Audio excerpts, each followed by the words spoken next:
In early 80s, I went to Spain to learn how to make brandy. The reason why I went to Spain was because Spanish brandy has always been very popular in the Philippines. Emperador became the name of our brandy.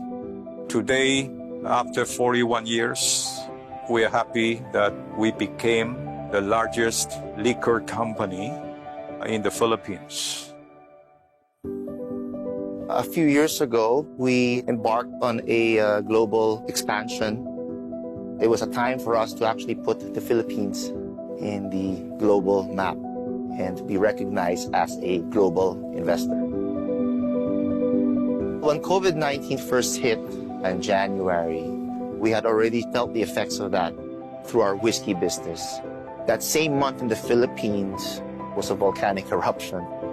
We did see this as an opportunity to seek a higher purpose to help our country and our countrymen as well. We had divided our efforts into three parts. The first part, how to help our frontliners. We had donated 1 million liters of disinfectants to the various healthcare workers. That's roughly about 3 million bottles of disinfectants. And then at the same time, we had tied up with a hand sanitizer company. We have actually produced about 6 million liters. We have a transportation company with about a fleet of 30 buses to shuttle frontliners to and from the hospitals to various points around Metro Manila. A large part of the population here in the Philippines are the daily wage earners.